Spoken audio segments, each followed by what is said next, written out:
और आज भी किसान आंदोलन कर रहा है और एमएसपी मांग रहा है। क्या एमएसपी देने का इनके पास कोई रास्ता है? और रास्ता भी कैसे बनेगा जब उधार पैसा बढ़ गया हो, देश के ऊपर कर्ज बढ़ गया हो, जिस सरकार ने नोटबंदी की हो और उसके बाद कर्ज बढ़ा हो और फिर 15 लाख करोड़ से ज्यादा किसान का कर्ज माफ नहीं किया, बड़े बड़े उद्योगपतियों का कर्ज माफ किया।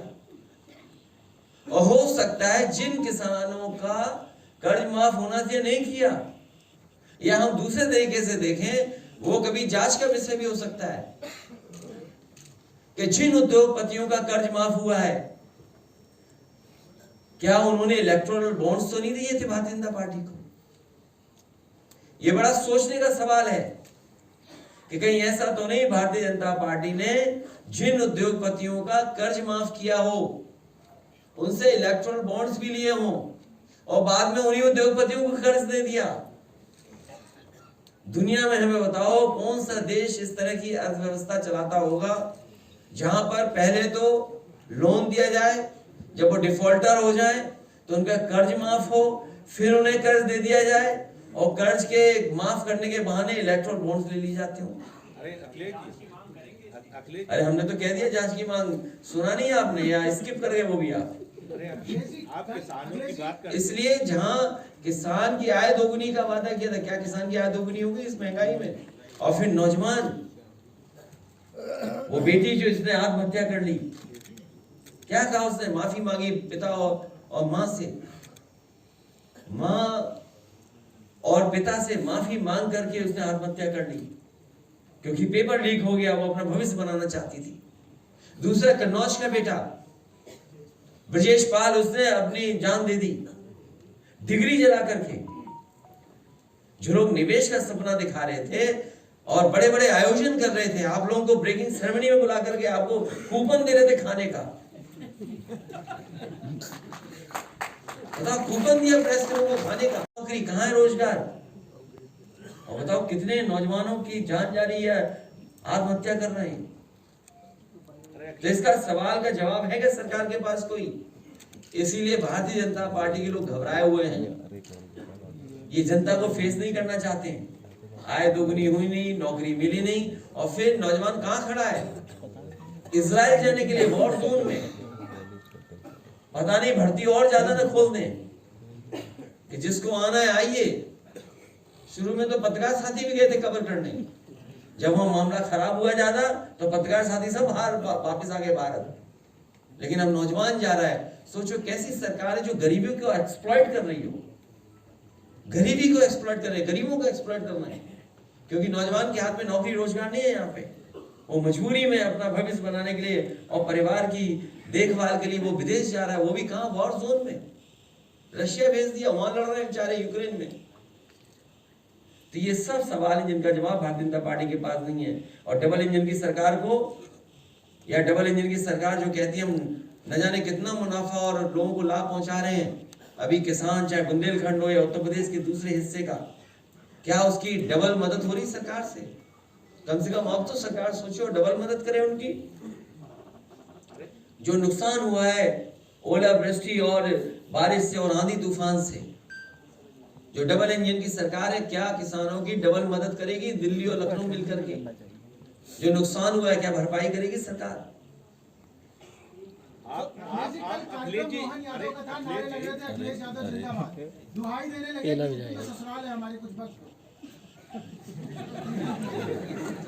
प्यारे मोहन, अखिलेश जी, आप बेरोजगारों की बात कर रहे हैं, नौजवानों की बात कर रहे हैं, अग्निवीर की बात कर रहे हैं, पेपर लीक की बात कर रहे हैं, और ये सब सवाल जब आप सरकार से करते हो, सरकार धर्म को आगे कर देती है, और धर्म को आगे करने के बाद इन सब मुद्दों को जो है भटका देती है।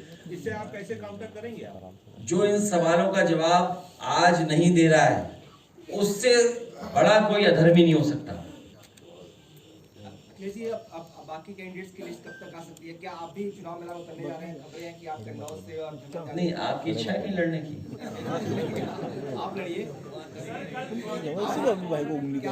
आपका है क्या? बहुत जल्दी तय हो जाएगा सब। अब बीजेपी की सूची देखिए आप जी क्या सूची है वो, जो सब हारने वाले हैं। सर मध्य प्रदेश के जो मुख्यमंत्री आए तो कह रहे यादव है हमको ढूंढ रहा है। क्या इस महंगाई में आय दोगुनी हो गई? 1 लाख किसान ने आत्महत्या की है अभी तक, जब से भारतीय जनता पार्टी की सरकार आई है। दुनिया में शायद इतना कर्ज किसी देश के ऊपर नहीं होगा। कर्ज उद्योगपतियों को दिया, उद्योगपतियों का कर्ज माफ कर दिया। और फिर ये जो घटना हुई थी तेजिंदर ब्रिग की, तो जान बच गई तेजिंदर ब्रिग की, उसकी भी जान चली जाती। और उन्हीं जिन पे आरोप थे, बताइए, टिकट दे रहे हैं। तो इससे किसान का क्या भला होगा? इससे जनता को समझ लेना चाहिए कि भारतीय जनता पार्टी कैसी पार्टी है। अब पार्टी में डिफरेंस यही है कि जो चाहो सो करो और हम तो आपके साथ हैं। अध्यक्ष के बाद प्रधानमंत्री के क्षेत्र से लेकर मुख्यमंत्री क्षेत्र तक किसान बहुत परेशान है और लगातार उनकी फसल नष्ट हुई है और अभी तक कोई इस तरीके का ठोस उनको मदद जमीन पर इसमें प्रधानमंत्री जी का क्षेत्र और मुख्यमंत्री क्षेत्र से क्या लेना देना है? मतलब वहाँ जो पॉलिसी है, दिल्ली और लखनऊ मिलकर के मदद करते हैं। तो जो लोग ये दावा करते हैं डबल इंजन की सरकार का, तो किसानों की डबल मदद करें। अगर प्रधानमंत्री और मुख्यमंत्री है तो डबल मदद करें, दोनों मिलकर के मदद करें। अध्यक्ष जी, भारतीय जनता पार्टी ने एक अभियान शुरू करा है, संकल्प पत्र सुझाव अभियान, उसमें आप क्या सुझाव देंगे? तुम क्या सीबीआई के चक्कर में पड़े हो? हैं? ले, हमारा कोई मुद्दा नहीं सर अखिलेश जी, भारतीय जनता पार्टी ने संकल्प पत्र सुझाव अभियान करे, इनके मालिक की भी सीबीआई जांच हो। अखबार है अमर उजाला, उनका फार्म हाउस है बरेली में और कारोबार है कहीं और भी। ये सवाल का जवाब ही है। जब बात किसान की चल रही तो सीबीआई क्यों ले आए आप? हे भगवान, इनकी जरूर जांच हो। नहीं गलत, देखिए ऐसा है, ये सीरियस मत लो आप, सीरियस मत लो। बहुत दिल पे ले ली इन्होंने बात। अरे दिल पे ले ली इन्होंने, अमर उजाला के पत्रकार है, दिल पे ले ली इन्होंने, ले ली, दिल पे ले ली। अच्छा मैं बात कर दूं ना? अरे शांति हो जाए थोड़ी देर। हो गए। सीबीआई एजेंसी है, अगर सीबीआई कोई चीज पूछेगी तो हम जवाब देंगे, उसमें क्या है? अच्छा कोई भी एजेंसी उसका सहयोग करेंगे। नंबर 1, यहाँ जितने लोग बैठे हैं और हमारे सबसे बुजुर्ग नेता ये बेरिया जी होंगे। आपके यहाँ थाने में किसकी चल रही है? बीजेपी की विधायक की चल रही है कि नहीं चल रही? देखिए, जब थाना कब्जा कर रखा है बीजेपी के लोगों ने, सबसे छोटी यूनिट जहां पर न्याय मिलता है लोगों को, तो ये सीबीआई तो बड़ी एजेंसी है, इसमें कब्जा क्यों नहीं करेंगे?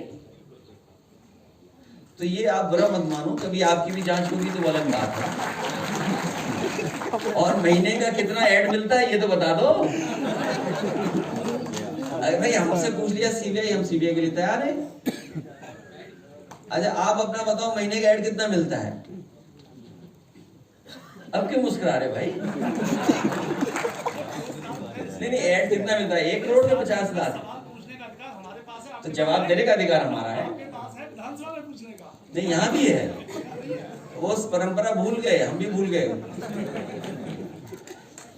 ये अमर उजाला अखबार है, क्या करें बेचारे, मजबूरी है, नौकरी कर रहे हैं आप।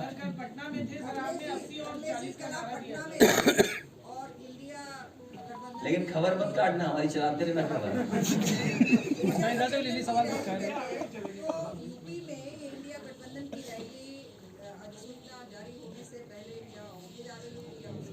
चुनाव में रैलियां होंगी और कोशिश करेंगे जो गठबंधन के वरिष्ठ नेता उनको जगह जगह शामिल हो और 80-40 ही भविष्य तय करेगा। 40 बिहार, 80 यूपी। इसीलिए हम समाजवादी लोग अपना पीडीए परिवार बढ़ा रहे हैं। कल की रैली पे पीएम मोदी ने कटाक्ष किया। उनका कहना है कि विपक्ष कह रहा है मेरा परिवार नहीं है, लेकिन देश एक नारा लगा रहा है कि मैं हूं मोदी का परिवार। देखिए, परिवार में बहस बीजेपी को इसलिए नहीं करनी चाहिए। बीजेपी संकल्प ले कि किसी भी परिवार वाले को टिकट नहीं देगी और किसी भी परिवार वाले से वो वोट नहीं मांगेंगे।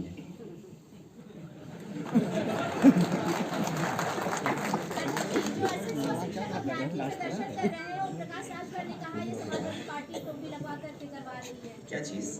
जो 6800 शिक्षक अभ्यर्थी प्रदर्शन कर रहे हैं उनपे ये ने कहा है कि लाल टोपी लगाकर ही प्रदर्शन बीजेपी रहेगी तो नौकरी भी खत्म हो जाएगी, आरक्षण भी खत्म हो जाएगा। इसलिए कई मौकों पर कहा कि ये समुद्र मंथन की तरह संविधान मंथन का समय है। एक तरफ वो लोग हैं जो संविधान के रक्षक हैं और दूसरी तरफ वो लोग हैं जो संविधान के भक्षक हैं। जो अधिकार है वो छीने जा रहे हैं। इसमें सवाल किसी दल का नहीं है, उन बच्चों का है जो कई दिनों से, कई साल से वो न्याय मांग रहे हैं सरकार से। हम उन बच्चों को भरोसा दिलाते हैं, जब कभी भी समाजवादियों को जनता ताकत देगी उनको न्याय देंगे और जो हक और सम्मान उन्हें मिलना चाहिए संविधान के तहत, उसके लिए लड़ाई समाजवादी पार्टी लड़ेगी। सर, कल परिषद की बैठक बुलाई गई है, कहा जा रहा है कि मंत्रिमंडल विस्तार हो जाएगा। तमाम लोग हैं जो इंतजार में बैठे हुए हैं विस्तार। नहीं, वो आपको स्टेट ऑफिसर क्या पता करना चाहिए गाड़ियां कितनी तैयार हो गई हैं, तो उससे आपको पता लग जाएगा मंत्री कितने बनने जा रहे हैं। राजभर कह रहे हैं सर होली नहीं मनाएंगे जब तक मंत्री नहीं बनेंगे। क्या राजभर जी ने बोला है कि दलित और पिछड़े लड़के जो आंदोलन कर रहे हैं वो नाथ खाने लायक। वो खुद जाके वहाँ क्या खा रहे हैं? क्या खा रहे हैं? पूछा करो ये सब सवाल, केवल हमसे ही पूछते हो। बबलू तू पहुंच जाता हो आगे, या फिर फायदा क्या?